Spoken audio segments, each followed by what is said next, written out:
Captain Benkai's log, supplemental.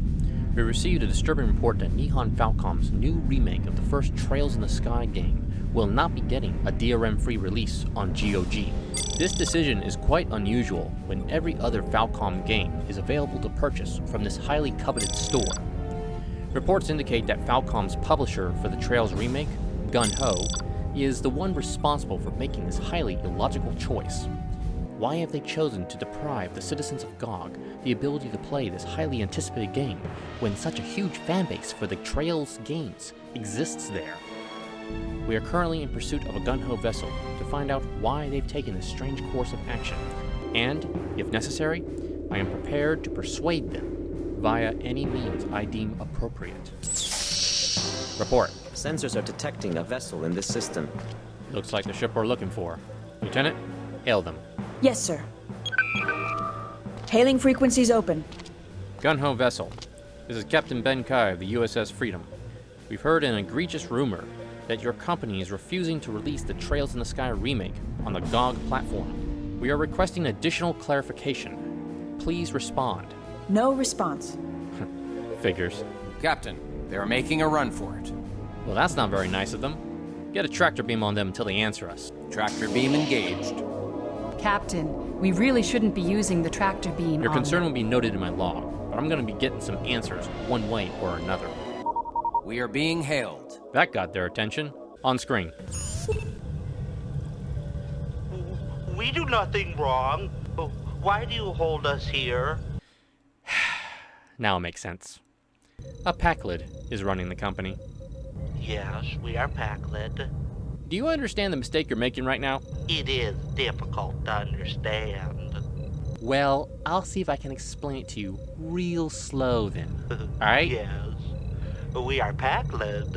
Ah, boy. Hi, I'm Benkai. That little Star Trek skit at the beginning of my video more or less sums up the situation with the Trails in the Sky remake. Now, despite the fact that I've never played a Trails game... Move this man! Hold on. Yeah, I haven't played a Trails game, sure. But that doesn't mean I'd never play one. In fact, this remake actually looks like an excellent entry point to get into the series, and perhaps split off into the other games from there. Sure, the original is available to buy off of GOG, but look at this remake and how cool it is! It's like Falcom went and made a remake in a similar vein as the FF7 remake. That's the way to do it. Giving you a new real-time combat mode while still retaining the original turn-based mode.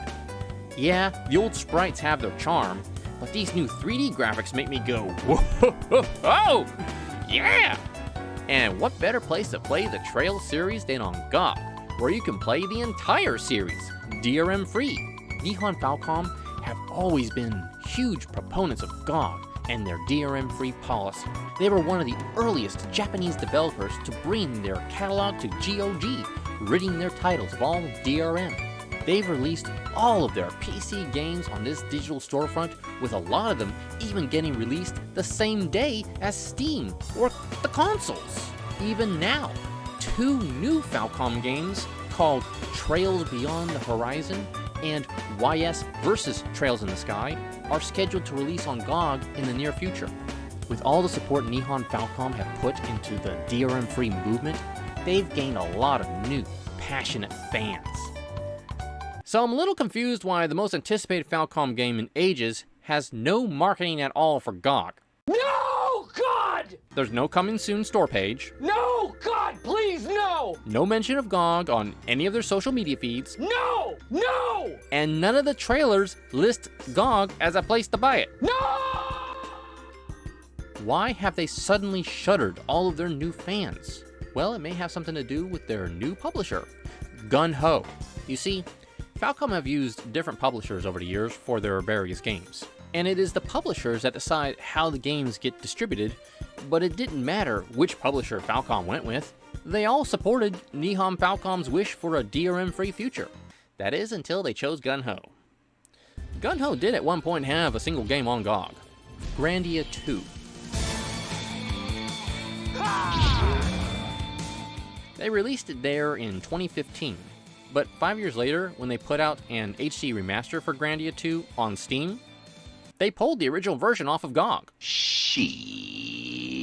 Some thought they were merely replacing the original with the HD version to get more money from people. But to everyone's surprise, nothing. Absolutely nothing. GOG was left high and dry with no grandee in sight. See, now that's some bullshit. It made no sense. If they never intended to sell the HD remaster on GOG, then fine. But why did you have to take away the original version?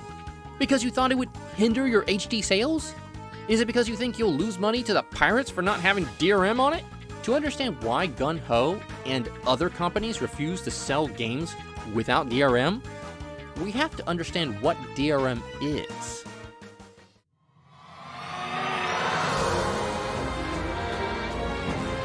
So the basic idea behind DRM is simple. It's a form of copy protection that supposedly prevents a game from being pirated by implementing a variety of different schemes. Back in my day, the simplest of these schemes was a disk check. You install a game, then anytime you want to play that game, you stick the disc back in. Sometimes you'd have to enter a little CD key to prove you owned the game.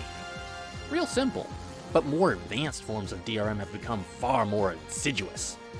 Like a constant internet connection just to play a single-player game. Hey, want to play the latest Diablo by yourself? Nope, need an internet connection. Want to try out that Star Trek Bridge Crew game? Internet required.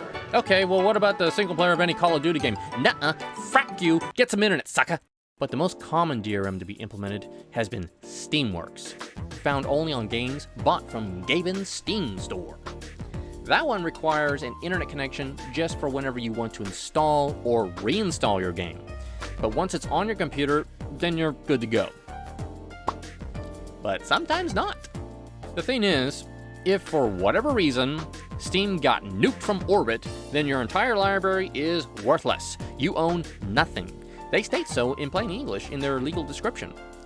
On top of that, all of these other DRM companies can put additional hardware-based DRM on top of Steam that can possibly slow up your computer or cause errors, with companies like Dumbovu and Sakuram being the most popular culprits. Did I mispronounce their names? I think not. Now here's the real kicker, and this is the part that Gungho and every other game publisher needs to hear. None of this stops piracy. Come again. You heard me. DRM in any form does not stop piracy. Most new video game releases are available to download from pirate sites a few days after official release, and in some cases are available days or even weeks before release. So then why implement DRM at all? Because companies think there's still an off chance they can stave off the pirates for a few days before they can break their DRM protection. Then, game publishers could potentially earn more money from the first few days of a game's release. But that logic is faulty, because there are only two kinds of people who pirate games. The first is the most obvious one. They just ain't paying you for that. I'm not paying you for that. So if they'll never pay you for your games, then what makes you think they'll purchase a $60 or even the new $90 price tag games? You'll never get any money out of these people. Now, the second kind of person that resorts to piracy over purchasing a DRM-filled game is a person who wants that DRM removed.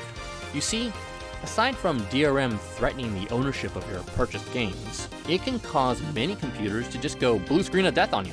I've known a few people who purchased a legal copy of a game only to also download a pirated version with the DRM removed because the legal copy refused to work. Yeah, that's DRM for you. Doesn't stop pirates and only serves to upset people who legally bought it. So right there, if you remove DRM from your games, you'd open up the market to the people who want this DRM ridden from their games. The only people who win at the DRM game are the makers of the DRM. They are selling you frickin' snake oil. What? No. As long as publishers believe DRM will save them money in the long run, they'll keep buying it. Look at the cost of Dumbovu. $25,000 a month? Well, dang. Maybe they ain't so dumb if they're getting companies to buy into this. Can't say the same for you. Oh, no, we are not stupid. Uh-huh. Sure. Think about this for a moment. You're a game publisher. What if you decided to save money and go DRM-free? You'd avoid paying the DRM companies and open up the market to people who only buy games without DRM. and you wouldn't lose out to the cheapo pirates because they'd never purchased your game anyway. It's a win-win all the way around. Now, the chances of Gungho or Nihon Falcom seeing this video are very slim. But forget getting them to watch this. We just need to tell them directly how we feel. Hit up Gungho on Twitter, Twitter X, whatever you call it, and tell them we want a DRM-free release for Trails. Or go old school and email them at support@gunhoonline.com. Maybe even go to the GOG Dream List and add your vote to bring it to GOG. You could even link the Dream List in the email to Gungho to show how many people have already voted for it there. All the various links and discussions will be listed in the description below. Also, Nihon Falcom may not even be aware of what Gungho is doing. With them being such huge supporters of GOG and DRM-Free gaming, I can't see why they'd allow Gungho to not sell the remake on GOG. So, you can also try tagging Nihon Falcom on Twitter X. Yeah, it's all in Japanese, so I don't know if you should Google Translate or something, but it's better than nothing. Together, I know we can create that DRM-free future that Nihon Falcom wanted all those years ago when they first joined up with GOG. To all my fellow Gogodites, Viva la DRM-Free revolution! And to you, Packlid Captain, I hope I got my point across and you'll do the right thing. Yes, I will do that. Ah, brilliant. I'm so glad you've... what are you doing? What line? Stop, or you'll... blow up. Yep. Set a course for the next Gungho ship. Maybe their next captain will be a Ferengi and understand the opportunity at stake here. The ninth rule of acquisition clearly states that opportunity plus instinct equals profit. See? Dog understands GOG. He's fishing in the right river. The river will provide.